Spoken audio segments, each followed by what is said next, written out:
Hello, everyone. My name is Adriana Harts. I'm a teacher here at UTC. I teach LA 12, LB 14, and SI 14. I teach English classes, which is kind of funny when you think about the fact that I am actually a native Spanish speaker. I was born in Argentina, specifically Buenos Aires.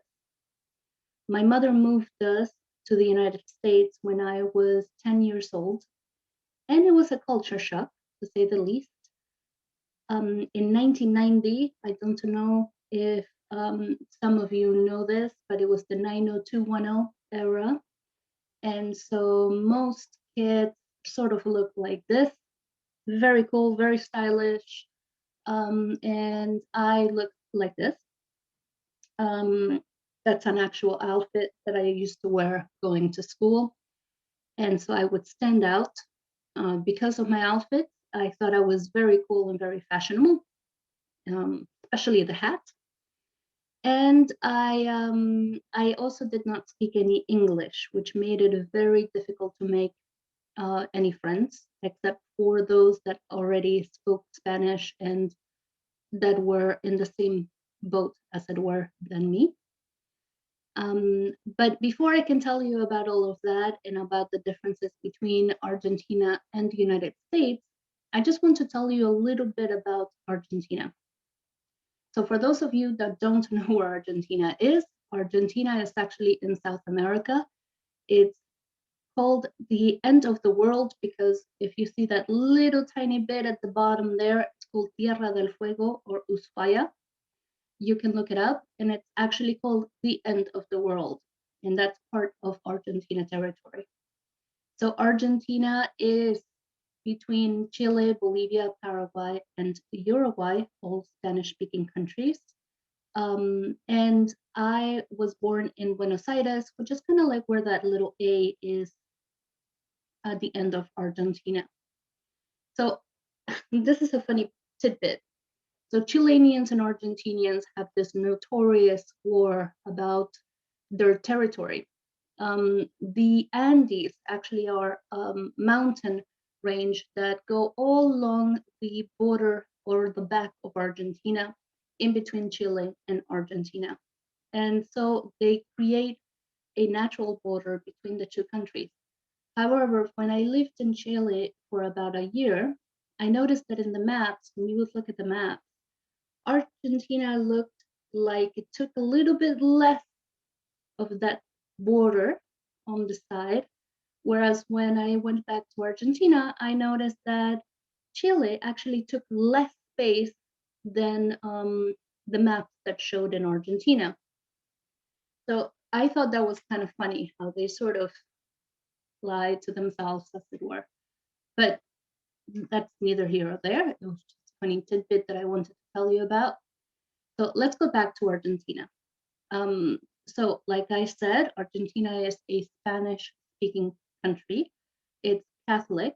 However, like all South American countries, they came, the original people from Argentina were nomadic tribes.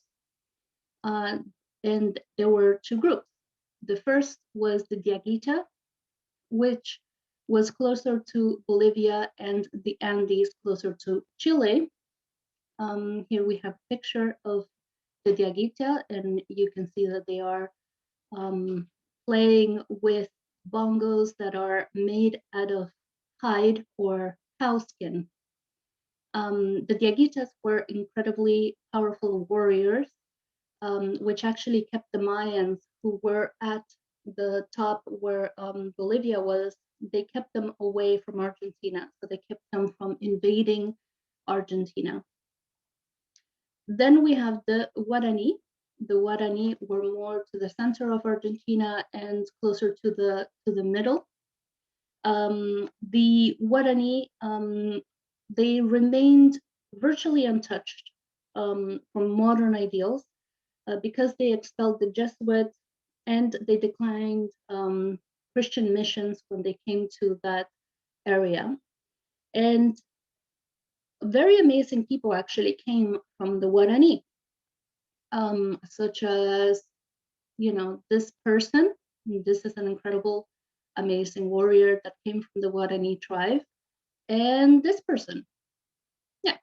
So my grandmother on my father's side and my great grandmother on my great grandmother's side are both from the same tribe in Wadani. You can actually tell, you can tell the difference.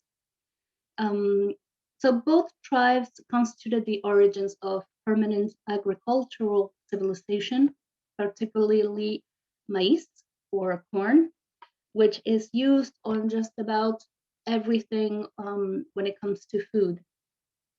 So when you talk about food in Argentina, you will find maize or corn that is barbecued. It is ground to a powder to make flour. It is made into cereal. It is, of course, popcorn or pochoclo in Spanish. Um, it's used on about everything because that was the main staple in Argentina. And that's going to actually become very important later on when you have the wars in the First World War, because that's going to become a huge trade that the Argentinians use between the Europeans and South America. But first, let's talk about this guy. So in 1516, Juan de Solis tried and failed to colonize Argentina. But Spain, they kept on sending ships. And although the Wadani and the Diaguita fought bravely and kept the Spaniards at bay, eventually the siege that was brought on by the Spaniards, they weakened the tribes, and eventually the Spaniards won. So Argentina was colonized by Spain in the late 16th century. However, once they actually colonized Argentina, they sort of said, okay, you belong to us, and now we're gonna go to Peru because we heard that there's a city made out of gold over there, so we're going to take care of that. And so while they were busy trying to find the city of gold, they were British who were attacking Buenos Aires and the ports, trying to take over again.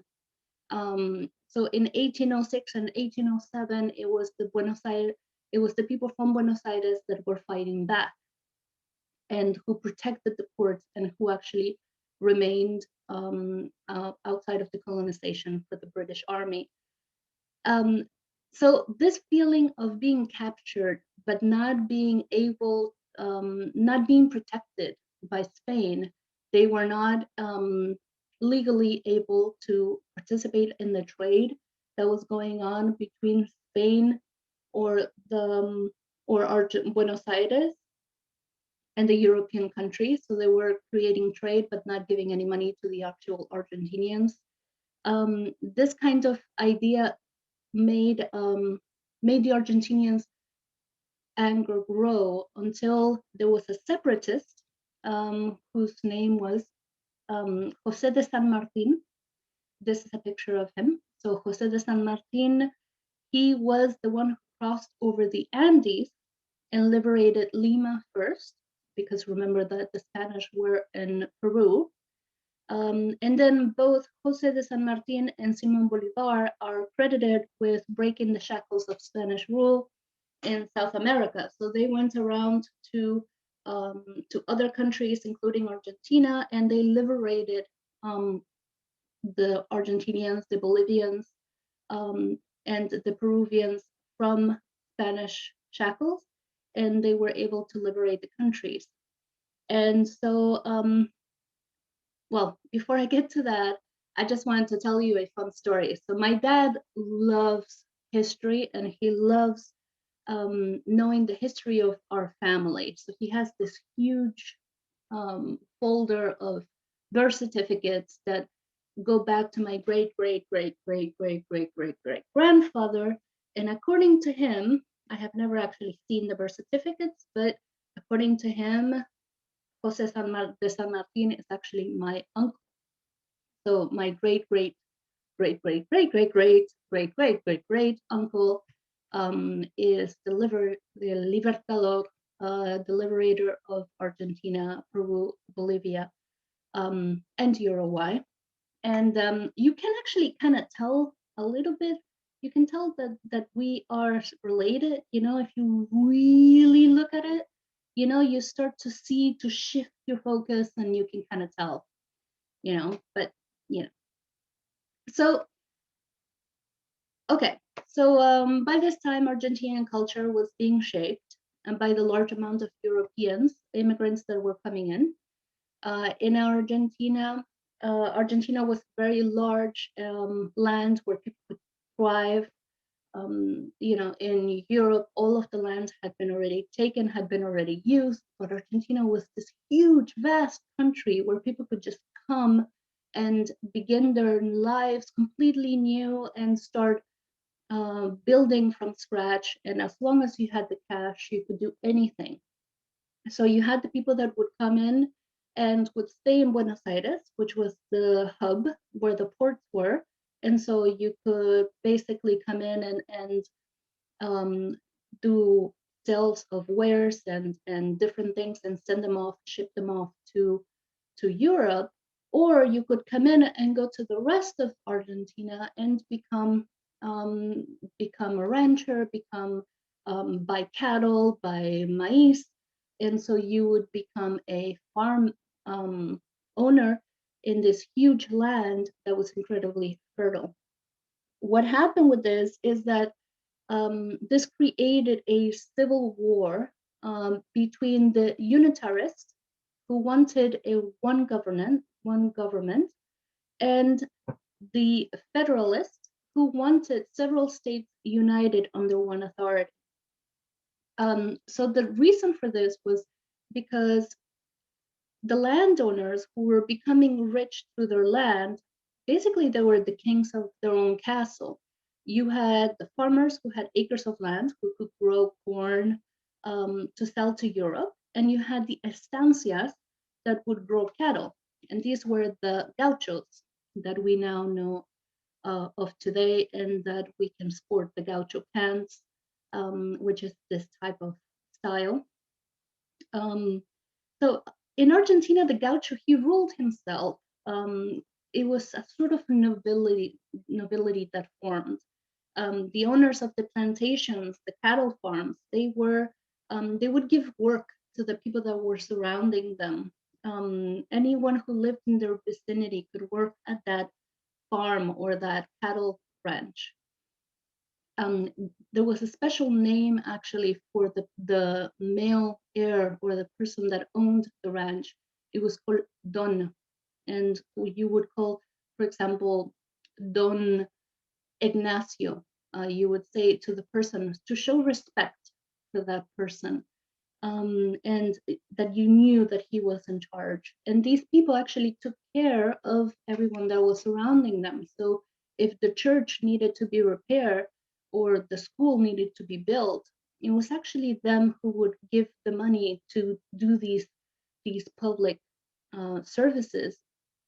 So they were taking care of their own little countries. Whereas on the other hand, in Buenos Aires, the European settlers that were now free to trade with all of the known world, they had the port of Buenos Aires. So all of these cattle, all of this meat, all of this maize, all of these goods that were coming from the inner parts of Argentina, if they wanted them to sell them to the Europeans, they would actually have to go through the people in Buenos Aires to be able to sell them, to be able to send them on a ship. And so basically they were not doing anything. They were just charging for a service. So they didn't want that to stop. Cash was coming in, and they did not want that to stop. So all of this sounds great, and if it could stay like that, it would have probably been, a successful country. But the same thing that always happens in Argentina. We are human beings, and the cause, there was a shift. You have all of these wealthy Europeans that would come in with money, be able to buy lands, be the dons, be the doñas, be the ones in charge of everything that came in and out in the ports, be the ones that were included in making laws and the government. And then you had the Argentinians, the Guadanese and the Diaguitas, who were not European, who were of dark skin and not European looking. So they didn't have blue eyes and the blonde hair. They had, like me, I would be called a morena, just dark, uh, dark hair, dark eyes, dark skin. Um, in Argentina, I can be considered as someone who is dark skin or even black because of the way that I look. And so this kind of racism became apparent. With all of this going on, there was a soldier who realized that this was a really good opportunity to strike. So you might have heard of this guy. This guy is called Juan Domingo Perón, and he was an elite. He was at the top of the food chain, and he was also in the army, and he was European born. So he had something that a lot of Argentinians wanted, which was a really good name. So in Argentina, like I said, a lot of Europeans were coming in who had a lot of money. One of the fears that the Europeans had was that their names were going to be lost with the intermarrying of their daughters with other people that were around. So women were actually allowed to keep their last names and add the last name of the person that they had married. For example, my name in Argentina would actually be Adriana Natacha Moran Diaz de Harts. I know, it's a really long name. Okay, so Harts is my husband. That's why it's the Harts or of Harts. It means that I married somebody called Harts. Natacha is my second name. And Moran Diaz means that somebody before me was actually a Moran who married a Diaz. So their name was probably, I don't know, Alicia Mia Moran. And after she got married, it was Alicia uh, Mia Moran de Diaz. And then when that next generation married, then it became Moran / Diaz. And that's why you have that. So that came to be because there were people in Europe trying to bring people from other European countries to Argentina. So there were actually newspaper ads and advertisements like this one stating that if you were to come to this amazing Argentine to this amazing South American country, that you could actually get a part of this country for free. So they were giving it out, parts of Argentina. And with that came all of the people um, that were European architects, that were European artists. And so when you go to Argentina, you're going to notice that it looks a lot like a European city. It's actually called the Little Paris of South America. And that's because in that era, all of these artists and all of these architects, they all came to Argentina to join the grand expansion, this amazing cultural experiment that was Argentina. So let's go back to this guy. So this guy was incredible because he was very strategic. One of the strategic things that he did was he married this beautiful lady right here. You probably know her because Madonna sang that amazing song Once Upon a Time. Her name is Eva Peron. So Eva Peron is a nobody. Okay, so Eva Peron was um, an orphan girl.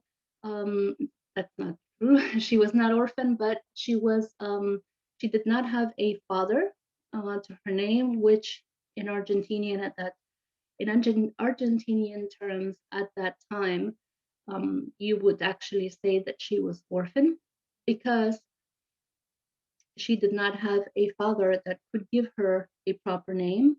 Um, but this marriage is equal to Diana marrying the Prince of Wales. No, that's not even true. This marriage is like the Prince of Wales marrying me. Like it's just not done at that time. So him marrying her makes him incredible because it means that he broke the barriers of nobility. He broke the barriers of what you were of tradition of what you were supposed to do back then, to marry somebody for love instead of for status. And so this became a very romantic ideal in Argentina, and all of the people, all of the working people believed in Perón. And he did this thing where whenever he would give a speech, he would first take off his coat, take off, undo his tie, and then he would pull up his sleeves back, and then he would show his hands to the people. And he did this because it was actually Eva Perón who told him to do this, because the working people, the people that worked in the land with the cattle and the farms, they didn't have a lot of nice shirts. So if you were wearing your nice shirt on a Sunday because you were going to go to church, and you realized that you had to do something with the animals, the first thing that you would do would be to roll back your shirt sleeve so that they wouldn't get dirty or would not get damaged before you actually performed whatever it was that you needed to do. So this showed the people that he was part of the people, that he knew what they were going through. And so the people voted for him. And one of the things that he did, so I'll get to that in a second, sorry. So one of the things that he did was, this was the beginning of the First World War. So he said Argentina is completely neutral. We're not going to get into this European war. We don't belong there, but we'll trade with you. So he traded with both sides. So because Argentina was this huge, amazing country with a lot of cattle and a lot of maize, I told you that was going to come in handy, they could send off a lot of flour, a lot of meat to the wars that were happening all over Europe in World War One, and they were sending them to everyone, to the good guys and to the bad guys. And so that's why in this picture you can see that she's wearing rubies, because Argentina just became an overnight sensation. So they went from, okay, middle class to the top of the food chain because they were so rich from this war. And what started happening is that little by little, like you can see, this is the president, the wife's president who's wearing rubies. Obviously, that should not be happening. So something was going on. And what was going on was that Perón was actually filling up his pockets with all of the money that was coming in. So what happens with all of this turmoil, you know, he had told all of these people, all of these working class citizens, that he was there for them, that he was going to help them. But what was going on was the opposite of that. He was actually stealing from the country. So people began to say, no, you have to get him out of there. You have to, he needs to leave. But in Argentina, a president is president for 5 years. And so in between all of this turmoil, the military, they said, okay, no problem. We'll take him out for you. We're going to take him out. And so they came in, and because remember that Juan Perón, he was part of the military. So they came in and they took him out, and they said, okay, we took this guy out, So we are going to rule for the interim while you elect a new president. So this guy came to power.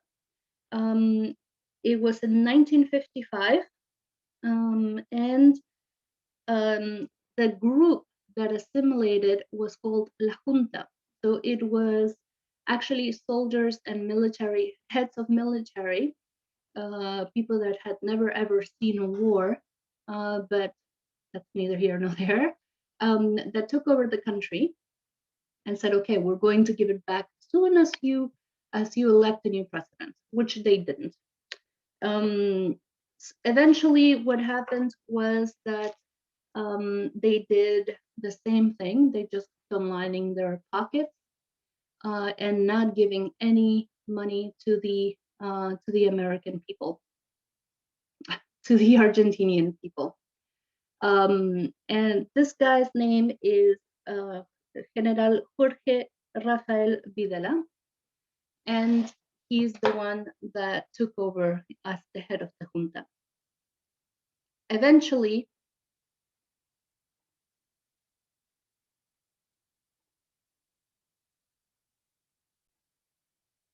what happened was that people began to fight back and say, yeah, you're going to give us back the country, but you're not allowing us to vote. So we can't really take back the country and elect the president if you're not allowing us to vote. So these guys, they did what anyone would do in their situations. They began killing people. Um, so I can tell you about the dirty war, where hundreds and hundreds of thousands of people actually died, killed by the La Junta. I can probably tell you about all of the missing people that actually never showed up again. So their bodies were never recovered. No one knows what happened to them. I can even tell you about all of those children who were taken from their parents or their mothers when they would say that they were against La Junta. They would be sent to jail, wait until the mothers would give birth, and then those children were taken away and sold as adoptive children to people in either Europe or people of um, in Argentina that were in power that could probably not have children. So all of these, as you can see, 30,000 children were lost in this generation. And this is a picture of Las Madres de Plaza de Mayo, which are the mothers of all of these children who went missing. And these mothers would go out every single Sunday and would protest in front of the the what would be the White House, the equal the equivalent, sorry, of the White House in Argentina, but in Argentina it's called La Casa Rosada, the Pink House. And they went every single Sunday to protest and to ask the government to find out where their children are. Some of them were eventually actually reunited with their children afterwards in probably the 2000s. So when their children were 30 years old. And so these mothers of Plaza de Mayo are now called the grandmothers of Plaza de Mayo because they are still going there every Sunday to protest and to ask for their children to be given back to them. So this is a very, very dark chapter in Argentinian history. So eventually, one person called Raúl Alfonsín, I am not related to him, I promise, came to flourish out of the working people. So los trabajadores, the people that were actually working people, they brought forward this president, and he actually won, and he was the one who was able to get rid of La Junta in close to 1983, and they weren't really gone until about 1986. but officially they had finished around 1983. So when I was born, La Junta was actually still around. They were still going on, and I remember my grandmother crying when Raúl Alfonsín actually got elected, because it meant that La Junta was actually going to stop now. They were not going to be um, taking the money from the coffers. Little did we know that as soon as La Junta were known to finish what they had started, um, well, that's when all of these um, warmongers and um, they were going to be sent to trial for all of those desaparecidos, all of those babies that were missing, all of those who had been killed. They were going to have to face the music now. They were going to have to go to trial and tell the people why they did that, because that was one of the things that Raúl Alfonsín had promised the people, that they were going to capture everyone that was part of the junta and they were going to face music. Um, so, of course, as soon as Raúl Alfonsín was up, a lot of the people that were in the junta, what they did is they stole all of the money from the Argentinian vaults, from the banks, um, even including the money that was the people's money. So if you go to a savings account and you put money in, then that money was actually being stolen from the banks by the people in La Junta, and then they would go off to Europe to live their lives in complete peace and um, and without having to face what they had done. So this meant that the inflation of Argentina went up almost 1,000%, because all of a sudden overnight there was just no money in Argentina. So you could go to work, but your boss did not have any money to pay you with. So you would come back home and you would try to turn on the lights, but you didn't have the money to pay electricity, so your lights wouldn't turn on. So inflation started going up and down, up and down, which was crazy.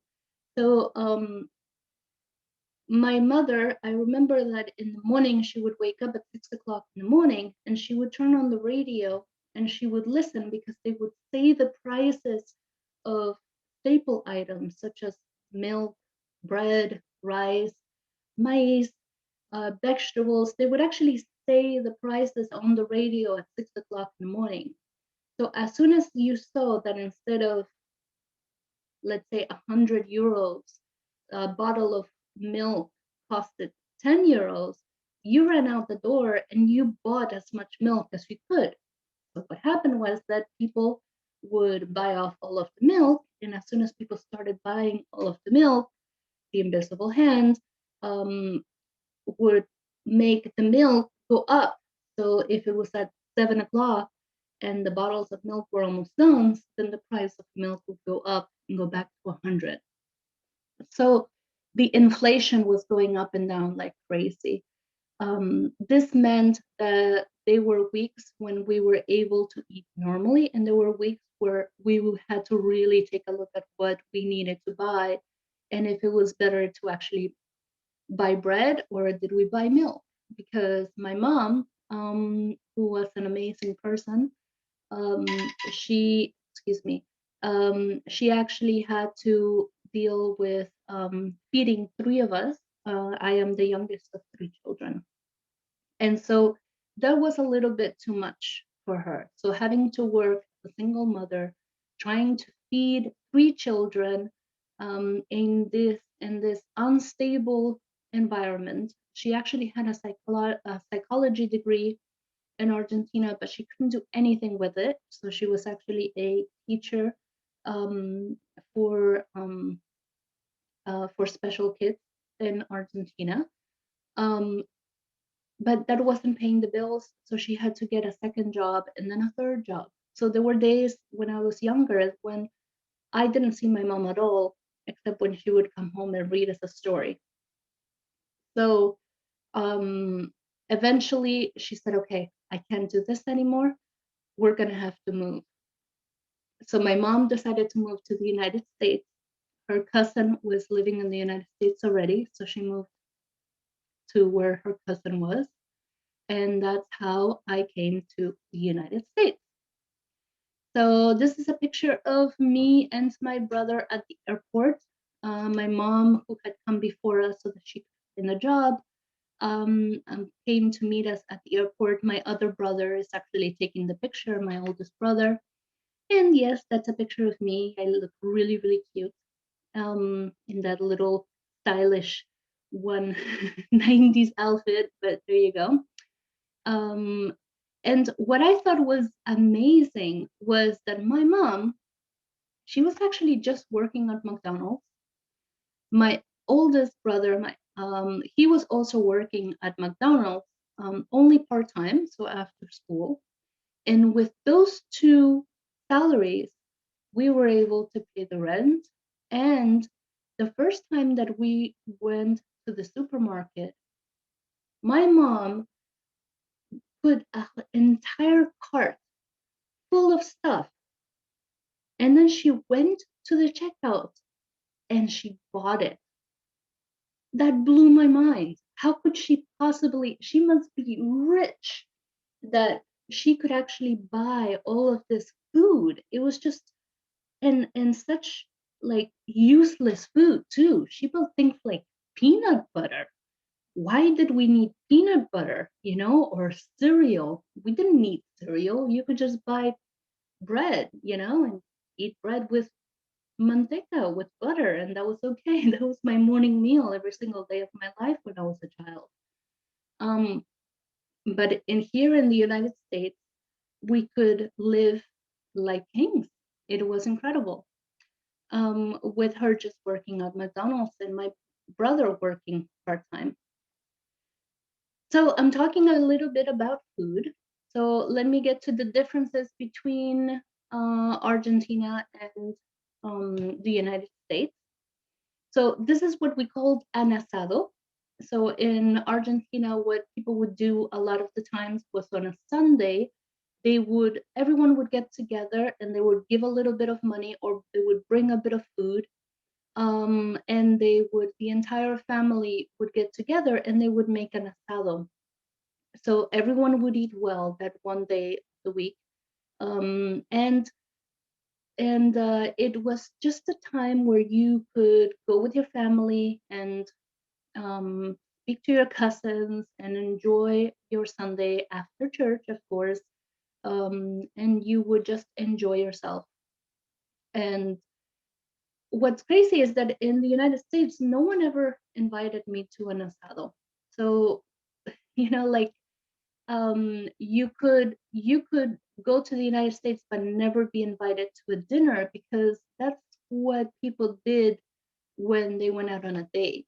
You didn't go out with your friends for dinner. Not when I first went there. Later on, it did become more of a thing to go out with your mates, with your friends, and go out to dinner. But when I was going to school, it was actually going out for coffee. Everyone would just ask you if you wanted to go out with coffee. So, um, in in Argentina, there was also this thing called um, mate. So this is an herb called mate, and the herb is placed inside of this cup, as you can see here, and then you drink it from a straw that has little holes at the bottom so that the herb does not go into it. And when you drink it, you finish it and you give it back to the person who is serving it for you. He fills it up or she fills it up with water, and then he gives it to the next person. Now, this is something that you would never find in the United States, ever. Okay, because in the United States, there are, um, you know, microscopes and viruses and bacteria. These are things that they're very conscious of. So they would never do this because you don't want somebody else's spit going into the straw and then passing it over to the next person. So it's just something that is not done.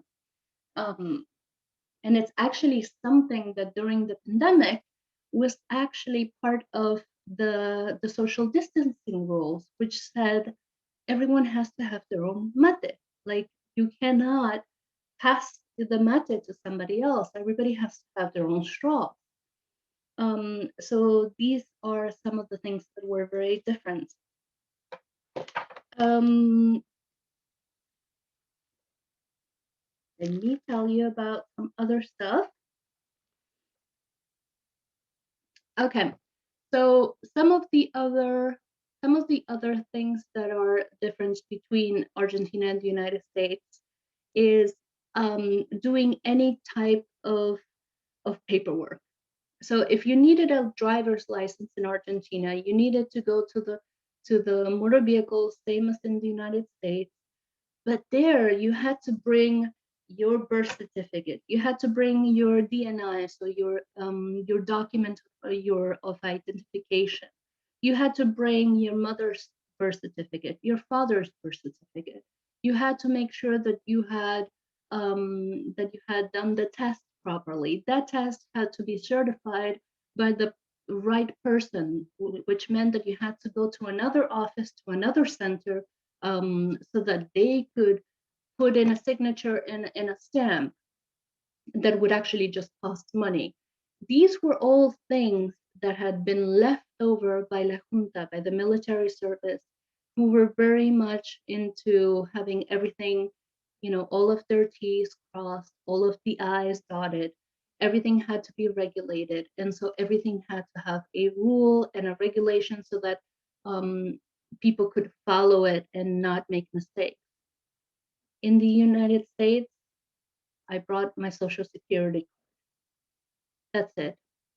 I thought that I was going to spend the entire day there, like you would in Argentina. I was out there in 15 minutes with a little piece of paper that said I was going to get the actual driver's license in the mail. No problem. It was incredible to me how efficient the paperwork was in the United States.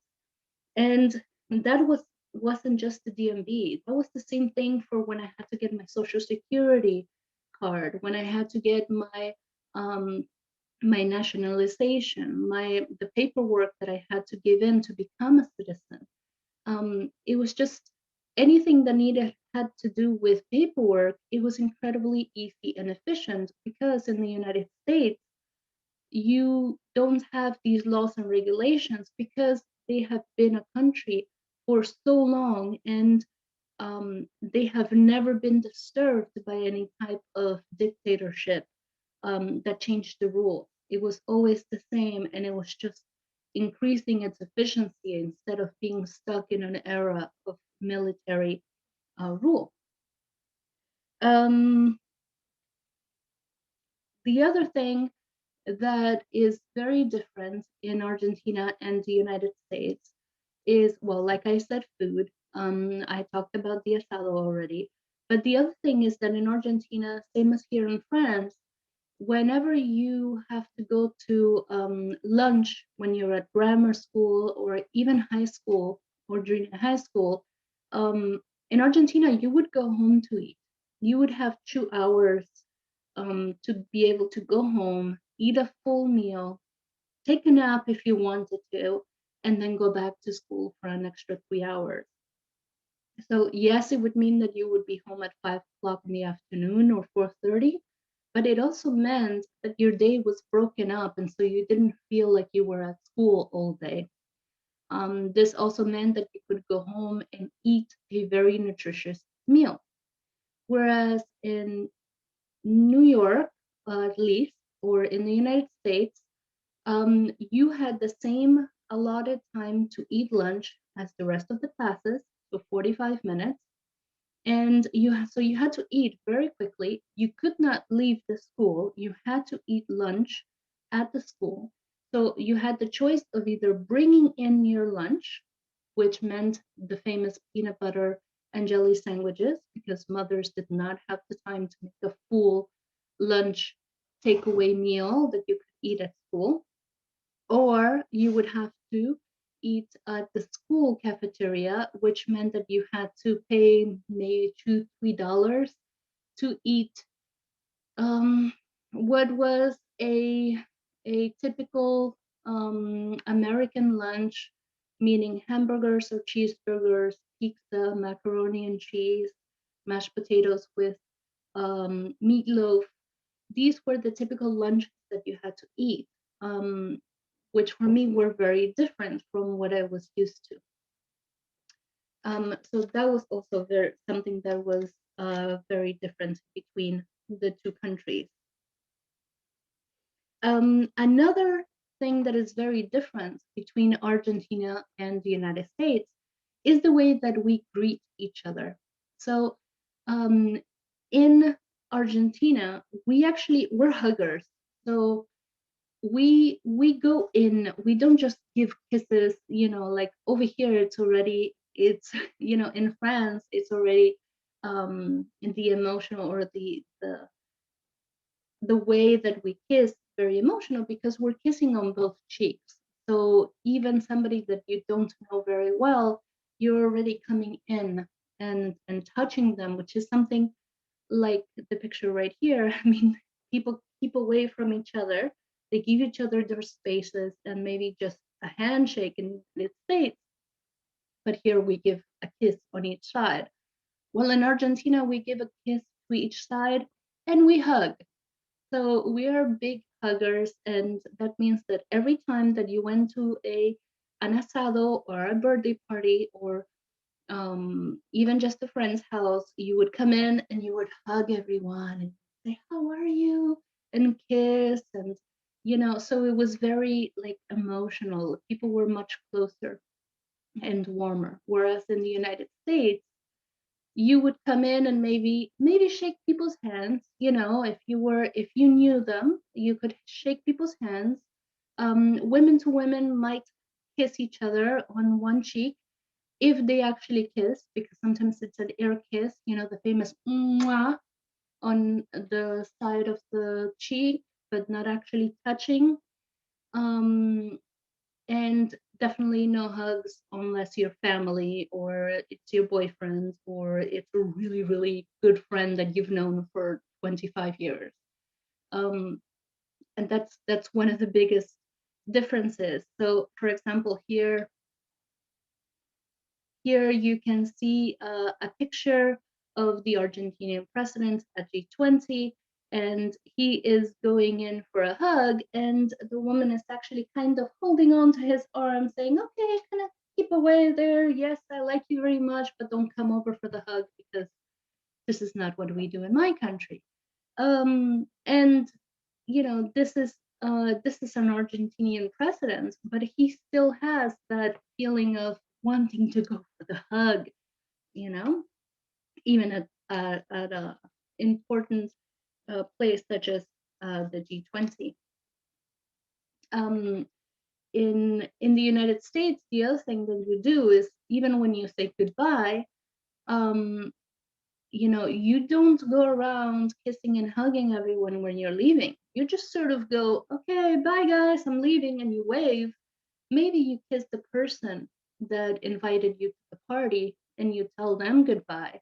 But you don't go around the entire party spending half an hour kissing everyone and hugging everyone goodbye. No, they're much more efficient. Time is money, okay? And also, you don't want to interrupt the people, you don't want to tell them that they have to go, or you don't want to tell them that you're going because they might get any ideas and live with you. So you just kind of wave and you say goodbye, and that's good enough for the Americans. And with that, I'm going to say goodbye to you. I hope that you enjoyed this video, CM. I'm sorry that I could not be there with you guys, but maybe next time. Bye.